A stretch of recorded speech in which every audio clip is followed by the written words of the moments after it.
আমরা তো প্রতিনিয়ত কত গুনাহ করছি, কত ভুল পথে হাঁটছি, কিন্তু আপনি কি জানেন কবরের অন্ধকার ঘর আপনার কোটি টাকার ব্যাংক ব্যালেন্স কিংবা বড় ডিগ্রি কোনো কাজে আসবে না। সেখানে আলো হয়ে জ্বলবে শুধু আপনার অর্জিত দ্বীনি ইলম এবং নেক আমল। রাসূলুল্লাহ সাল্লাল্লাহু আলাইহি ওয়াসাল্লাম বলেছেন, একজন ইলমধারী ব্যক্তি শয়তানের বিরুদ্ধে 1000 জন সাধারণ ইবাদতকারীর চেয়েও শক্তিশালী। আজকের প্রোগ্রামে আমরা জানব কিভাবে সামান্য কিছু দ্বীনি জ্ঞান আপনাকে জাহান্নামের আগুন থেকে বাঁচাতে পারে। আলহামদুলিল্লাহি রাব্বিল আলামিন, ওয়াসসালাতু ওয়াসসালামু আলা সাইয়্যিদিল আমবিয়াই ওয়াল মুরসালিন, আম্মা বা'দ।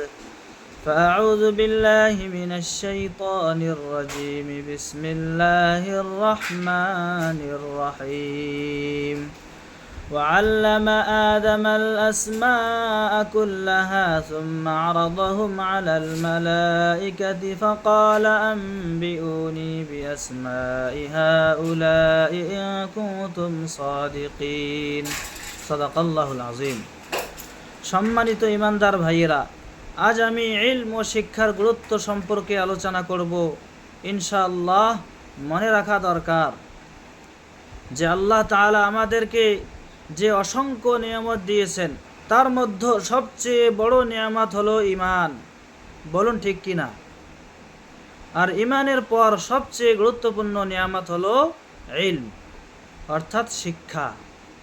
সহিহ বুখারীর ৭১ নম্বর হাদিসে হযরত মুআবিয়া রাদিয়াল্লাহু আনহু হইতে বর্ণিত আছে, নবী সাল্লাল্লাহু আলাইহি ওয়াসাল্লাম বলেছেন, মান ইউরিদিল্লাহু বিহি খায়রান ইউফাক্কিহু ফিদ্দীন।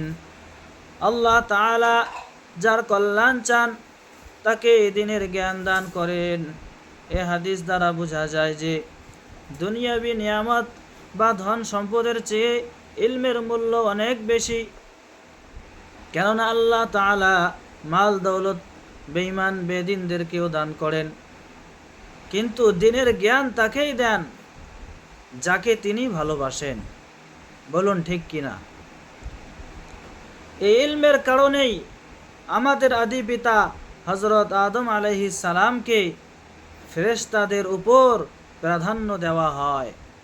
সূরা বাকারার ৩১ নম্বর আয়াতে আল্লাহ তাআলা বলেছেন, ওয়াল্লামা আদামাল আসমাআ কুল্লাহা সুম্মা আরাদাহুম আলাল মালাইকাহ فقال أنبئوني بأسماء هؤلاء إن كنتم صادقين. আল্লাহ আমাদেরকে সমস্ত বস্তু সামগ্রীর নাম শেখালেন, অতঃপর সেগুলিকে ফেরেশতাদের সামনে পেশ করে বললেন, তোমরা যদি সত্যবাদী হও তবে এই জিনিসগুলির নাম বলে দাও। তখন ফেরেশতারা আল্লাহকে বলেছিল, আপনি আমাদেরকে যা শিক্ষা দিয়েছেন তা ছাড়া আমাদের কোনো কিছুই জানা নাই। তখন আল্লাহ তাআলা আদম আলাইহিস সালামকে বলেছিলেন, ফেরেশতাদেরকে এসব জিনিসের নাম বলে দাও। তিনি তাদেরকে সেই সব জিনিসের নাম বলে দিয়েছিলেন।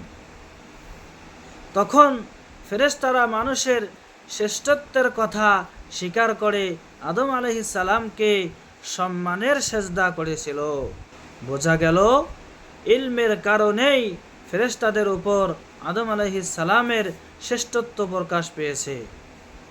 তাফসিরে তাবারিতে এই আয়াতের ব্যাখ্যায় লেখা আছে, ইবনে আব্বাস রাদিয়াল্লাহু আনহুমা বলেছেন, আল্লাহ তাআলা যখন ফেরেশতাদেরকে জানিয়েছিলেন যে তিনি পৃথিবীতে নিজের খলিফা বা প্রতিনিধি সৃষ্টি করতে চাইছেন, তখন ফেরেশতারা নিজেদের মধ্যে বলা বলি করছিল যে আল্লাহ তাআলা যা ইচ্ছে সৃষ্টি করতে পারেন, তবে তিনি আমাদের চেয়ে উত্তম ও সম্মানিত কাউকে সৃষ্টি করবেন না।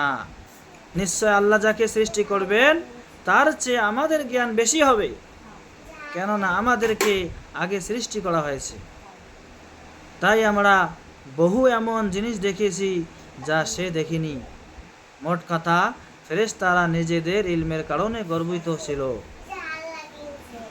তারপর আল্লাহ তাআলা আদম আলাইহিস সালামকে সৃষ্টি করে তাকে বিশেষ ইলম দান করে ফেরেশতাদের উপর প্রাধান্য দিয়েছেন। শ্রোতা মণ্ডলী, কোরআনের সর্বপ্রথম নাজিল হয়েছিল সূরা আলাকের প্রথম 5টি আয়াত। তাতে সর্বপ্রথম পড়ার নির্দেশ আছে। আল্লাহ তাআলা বলেন, ইকরা বিসমি রাব্বিকাল্লাযী খালাক, তোমার রবের নাম নিয়ে পড়ো যিনি সৃষ্টি করেছেন। শিক্ষার গুরুত্ব কতটা এই আয়াত দ্বারা আমরা তা সহজেই বুঝতে পারি।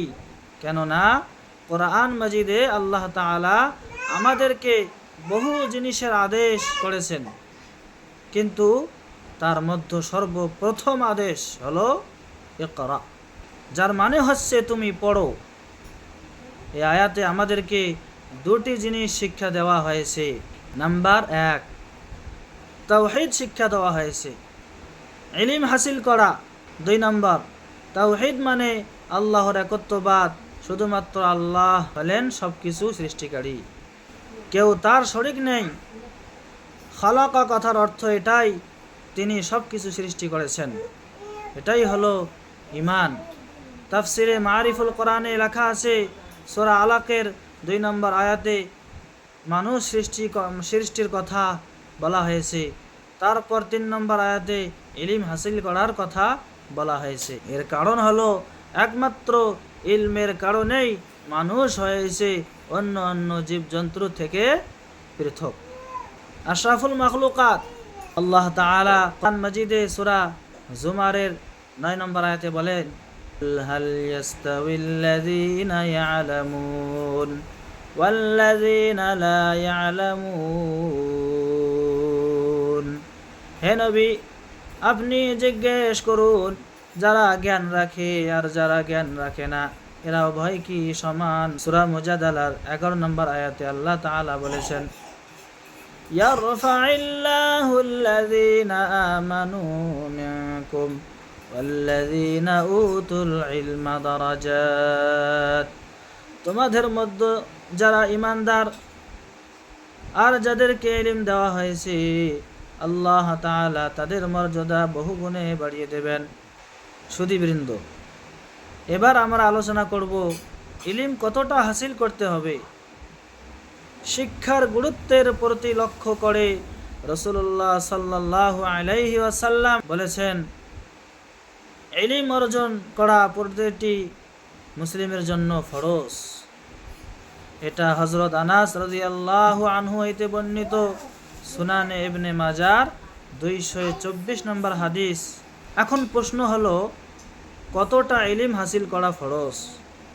এর জবাবে মনে রাখতে হবে হুকুকুল্লাহ ও হুকুকুল ইবাদ, এই 2 রকম জিনিসের ইলম হাসিল করা প্রত্যেক মানুষের জন্য জরুরি। হুকুকুল্লাহ মানে আল্লাহর হক, অর্থাৎ বান্দার উপর আল্লাহর যে সমস্ত হক আছে। আর হুকুকুল ইবাদত মানে বান্দাদের হক, যেমন মা বাপ, ভাই বোন, পরিবার পরিজন, আত্মীয় স্বজন, পাড়া প্রতিবেশী ও অন্য অন্য মানুষের হক। এই 2 রকম হক আদায় করা ফরজ। অতএব এগুলি জানা এবং এ সম্পর্কে ইলম হাসিল করাটাও ফরজ। কোরআন ও হাদিসের আলোকে ইলমকে 2 ভাগে ভাগ করা হয়েছে। নাম্বার 1, প্রাথমিক ইলম। নাম্বার 2, উচ্চ পর্যায়ের ইলম। দ্বীনের প্রাথমিক ইলম অর্জন করা প্রত্যেক মুসলিম নর নারীর উপর ফরজে আইন। বলা হয়েছে প্রত্যেক মুসলিমের উপর ইলম হাসিল করা ফরজ।